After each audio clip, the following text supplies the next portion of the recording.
नमस्कार दोस्तों, एक बार फिर से आप सभी दोस्त भाई बहन का मैं राजेश यादव तहे दिल से स्वागत करता हूं आपका अपने इस YouTube चैनल जिसका नाम है टारगेट विथ राज। तो आइए दोस्तों हम शुरू करते हैं आज का टेंस। तो आज हम पढ़ने वाले हैं टेंस नंबर 9 जिसका नाम है फ्यूचर इंडेफिनिट टेंस। ठीक है जी, फ्यूचर मतलब भविष्य से रिलेटेड। हमने प्रेजेंट पढ़ा, वर्तमान के बारे में हमने पढ़ा, पास्ट भूत के बारे में हमने पढ़ा, भूतकाल के बारे में।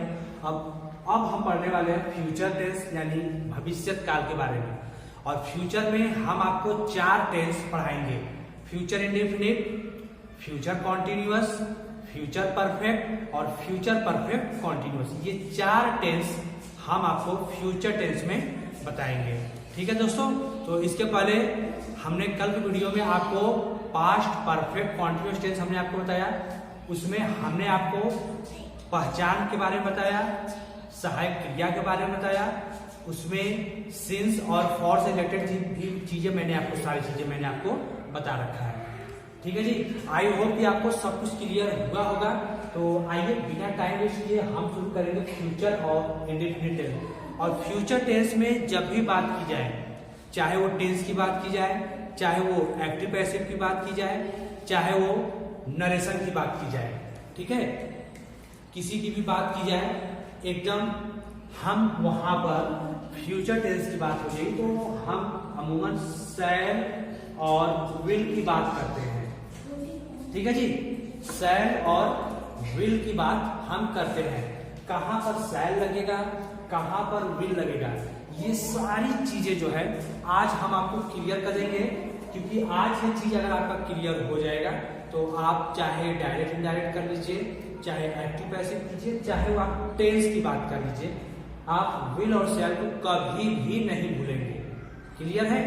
तो चलिए पहले हम जान ले पहचान के बारे में, इस टेंस का पहचान क्या है। क्लियर है? चलिए हम पहले जान ले इस टेंस का पहचान क्या है। भाई टेंस शुरू करने से पहले उसके बारे में जानकारी होना चाहिए, कौन सा टेंस है, क्या इसका पहचान है, वो सारी चीजें जो है हमें इसके बारे में जानकारी होनी चाहिए। तो हम आपको इसकी जानकारी देते हैं। पहचान लिखिए कि इस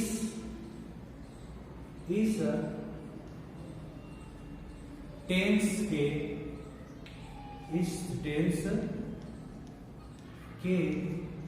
हिंदी वाक्य, इस टेंस के हिंदी वाक्य के अंत में, इस टेंस के हिंदी वाक्य के अंत में गा, गी, गे शब्द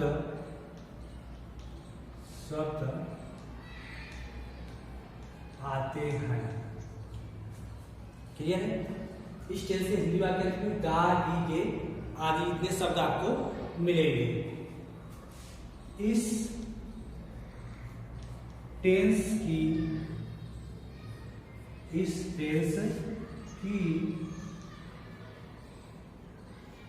सहायक क्रिया, इस टेंस की सहायक क्रिया आई तथा वी, आई तथा वी के साथ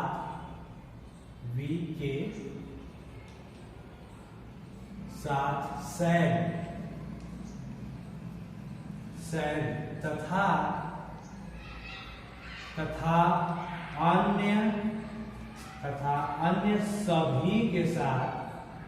अन्य सभी के साथ विल का प्रयोग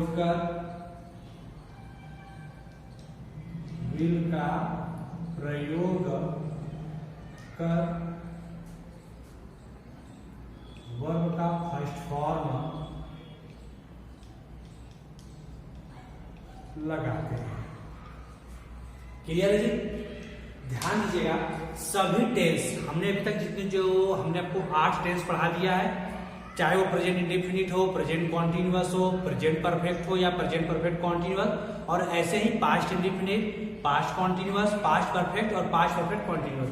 हमने जितने भी 8 टेंस आपको बताए, सभी टेंस का हिंदी वाक्यांश में कुछ न कुछ आपको पहचान मिला होगा कि हिंदी वाक्यांश में क्या है। तो इसी तरह फ्यूचर इंडिफिनिट के भी अंत में जो है आपको गा, गी, गे ये शब्द आपको मिलने वाले हैं। फ्यूचर इंडिफिनिट के अंत में आपको गा, गी, गे आदि शब्द आपको मिलेंगे। और फ्यूचर टेंस में जब भी हम बात करेंगे फ्यूचर टेंस की, तो आई और बी के साथ हमेशा ध्यान रखिएगा, जहां पर भी आपको आई तथा बी मिलेंगे, ठीक है जी, आई और बी जहां पर भी मिलेंगे आप उनके साथ हमेशा सेल का प्रयोग करने वाले हैं। जब भी आई तथा बी की बात की जाएगी हम वहां पर सेल लगाएंगे और आई और बी को छोड़कर अन्य कुछ भी आता है सब्जेक्ट, सबके साथ क्या लगाएंगे, विल का प्रयोग करेंगे, ठीक है। और फ्यूचर इंडिफिनिट की बात करें तो आई और बी के साथ सेल अन्य सभी के साथ विल का प्रयोग करने के बाद हम हमेशा वर्ब का फर्स्ट फॉर्म लगाते हैं। जैसे इसका स्ट्रक्चर क्या हो जाएगा, अफर्मेटिव की स्ट्रक्चर की बात हम कर रहे हैं, ठीक है जी। अफर्मेटिव में पहले हम लिखेंगे सब्जेक्ट, उसके बाद विल या सेल, उसके बाद वर्ब का फर्स्ट फॉर्म, ऑब्जेक्ट और उसके बाद अदर। क्लियर है? अफर्मेटिव सेंटेंस में पहले सब्जेक्ट, उसके बाद विल, सेल, आई और बी होगा तो सेल लगाइएगा, बाकी कुछ भी होगा विल, वर्ब का फर्स्ट फॉर्म, ऑब्जेक्ट और अदर, अन्य वर्ब। जैसे में तुम बाजार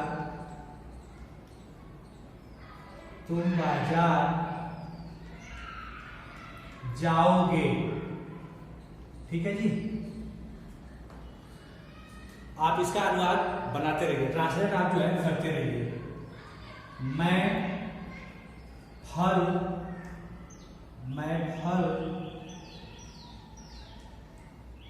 खाऊंगा, ठीक है जी, मैं फल खाऊंगा। तो पिताजी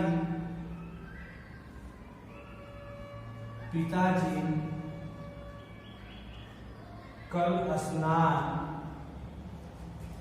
करेंगे, पिताजी कल स्नान करेंगे। क्लियर है? हिंदी वाक्यांश में आपको गा, गे, गी ऐसे शब्द आपको मिलेंगे और पहले सब्जेक्ट लगाइए, कौन शब्द लगाकर प्रश्न पूछे आपको सब्जेक्ट पता चलेगा, फिर उसके बाद विल और सेल लगाना है, वर्ब का फर्स्ट फॉर्म, ऑब्जेक्ट और अदर वर्ड। जैसे तुम बाजार जाओगे, मैं फल खाऊंगा, पिताजी कल स्नान करेंगे। ये इतना आपको वर्ड दिया है, तो फटाफट जो है आप मुझे कमेंट सेक्शन में इसका जवाब बताइए, इसका आंसर क्या होने वाला है, वो सारी चीजें जो है आप मुझे कमेंट में बताइए, हम भी देखें आपका आंसर क्या आता है। क्लियर है? कौन लगाकर प्रश्न पूछिए, जैसे तुम बाजार जाओगे, कौन बाजार जाएगा, तुम के लिए हो गया यहाँ पर यू, ठीक है जी, तुम के लिए हो गया यहाँ पर यू। इतना क्लियर है? और सेल किसके साथ लगेगा, बस आई और बी के साथ। तो यहाँ पे यू है तो यू के साथ क्या लगेगा, यहाँ पर विल, यू विल, वर्ब क्या है, जाना है, गो टू, कहाँ जाओगे, बाजार, you will go to market, you will go to market. Clear है? इसी तरह नेक्स्ट, मैं फल खाऊंगा, मैं के लिए हो गया यहाँ पर आई, मैं के लिए हो गया यहाँ पर आई, और आई और बी के साथ क्या लगाना है हमको, शैल, तो हो गया आई शैल, खाना का इट, आई शैल इट, क्या खाऊंगा, fruit, I shall eat fruit, I shall eat fruit. Clear है जी? चलिए इसके बाद नेक्स्ट, पिताजी कल स्नान करेंगे।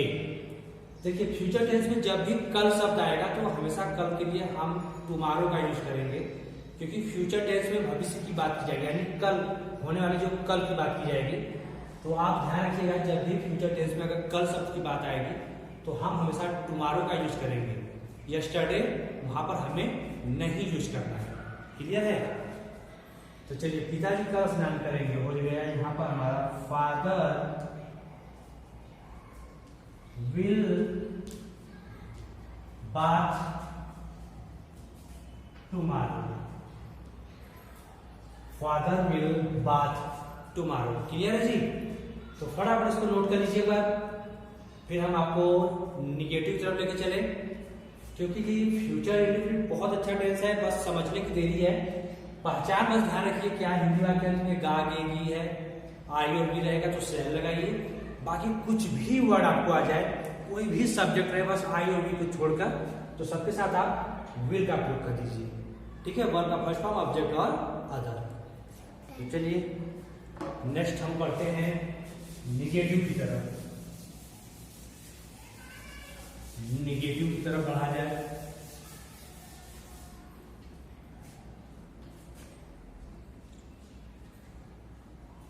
निगेटिव में पहले हम क्या लिखेंगे? सब्जेक्ट, उसके बाद विल या सेल। अब विल और सेल के बाद ही हम लगा देंगे नॉट। नॉट के बाद हमारा वर्ब का फर्स्ट फॉर्म,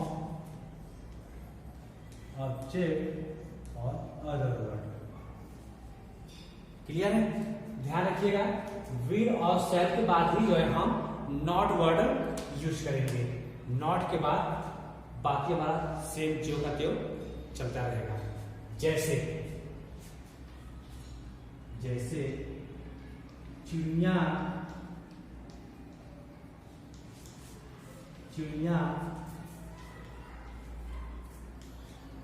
आसमान में, चिड़िया आसमान में नहीं उड़ेंगी। चिड़िया आसमान में नहीं उड़ेंगी। माताजी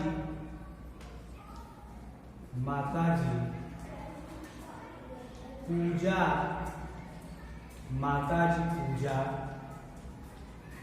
नहीं करेंगी। क्लियर है? और यही नेक्स्ट है,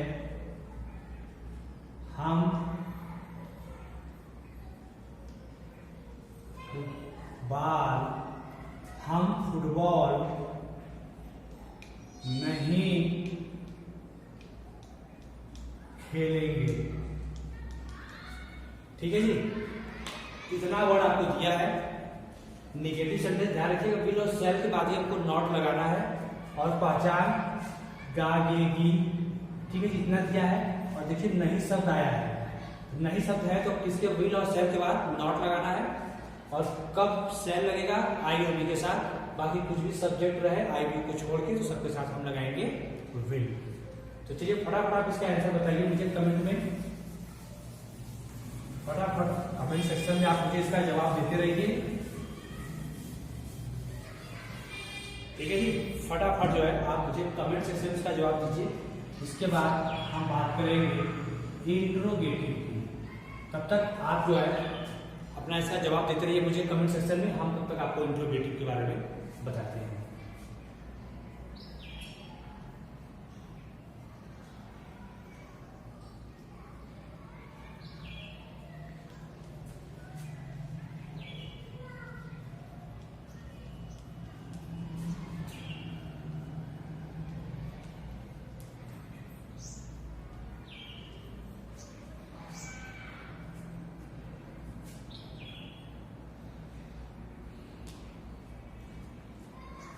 ठीक है जी? क्लियर है?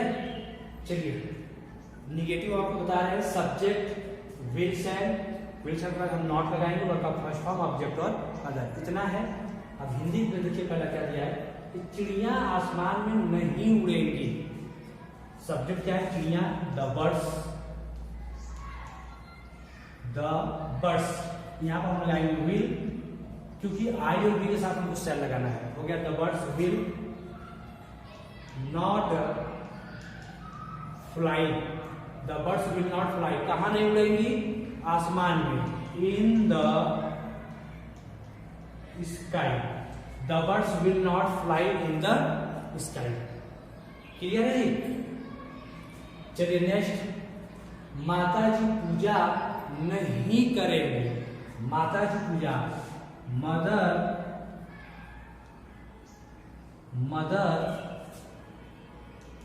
Will not worship, mother will not worship, माता जी पूजा नहीं करेंगे, mother will not worship. Clear है? इसी तरह नेक्स्ट हमारा क्या रहेगा, हम फुटबॉल नहीं खेलेंगे। हम फुटबॉल नहीं खेलेंगे, हम के लिए हो गया वी, अब देखिए यहाँ पर वी है इसलिए यहाँ पर हो जाएगा shall, we shall not play, we shall not play football, we shall not play football. Clear है जी? चलिए भाई, क्लियर, बहुत अच्छी बात है कि आपको क्लियर हो रहा है। अब हम बढ़ते हैं इंट्रोगेटिव की तरफ। इंट्रोगेटिव में आपको क्या शब्द लगाकर प्रश्न पूछा जाएगा।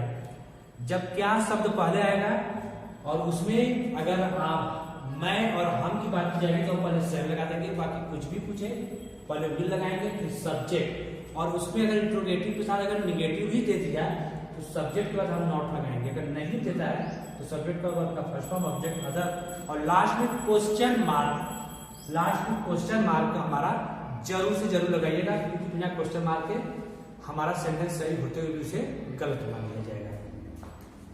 तो चलिए सेंटेंस क्या होगा, जैसे क्या वह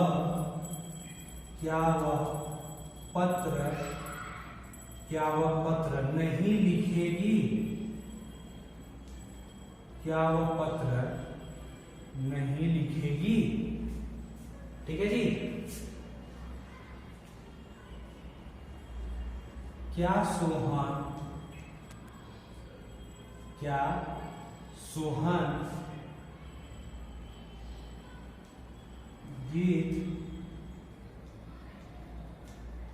सोहन गीत गाएगा। ठीक है जी? और नेक्स्ट है क्या मैं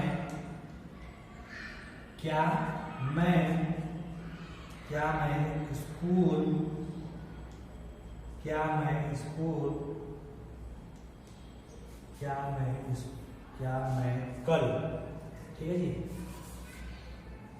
क्या मैं कल स्कूल नहीं जाऊंगा, क्वेश्चन मार्क। ठीक है जी? क्या मैं कल स्कूल नहीं जाऊंगा, ये क्वेश्चन मार्क हुआ। तो फटाफट जो है आप हमको इसका जो है आंसर बताते रहिए। क्या शब्द पहले लगा है तो क्या लगा के जब प्रश्न पूछा जाएगा तो विल और शैल हमको पहले लगाना है, विल या शैल हमको पहले लगाना है। जैसे क्या वह पत्र नहीं लिखेगी, ठीक है जी, क्या वह पत्र नहीं लिखेगी। अब देखिए ये लड़की है, लड़की के लिए क्या लगाएंगे हम, विल, उसके बाद सी नहीं दिया है, नॉट लिखना का हो गया, right, will see not right, क्या नहीं लिखेंगे, पत्र, विल सी नॉट राइट और लेटर, हो गया ये हमारा क्वेश्चन मार्क। ठीक है जी? चलिए एक आंसर हमने आपको बताया क्वेश्चन नंबर 2 और 3 का, क्या सोहन गीत गाएगा, क्वेश्चन मार्क, और क्या मैं कल स्कूल नहीं जाऊंगा। ये 2 क्वेश्चन का जवाब आपको हमें कमेंट सेक्शन में बताने हैं। तो आई होप कि आपको आज का क्लास पसंद आया होगा। तो जाते जाते दोस्तों, अगर आप हमारे चैनल पर पहली बार आए हैं, नए आप आए हैं, तो प्लीज चैनल को सब्सक्राइब कर लीजिएगा, लाइक कीजिए और शेयर भी अपने दोस्तों में जरूर से जरूर कीजिए, ताकि हमारे द्वारा पढ़ाई गई सारी चीजें जो है आपके पास जल्द से जल्द पहुंच जाए। तो अभी तक के लिए बस इतना ही, मिलते हैं हम लोग नेक्स्ट क्लास में। जय हिंद, जय भारत।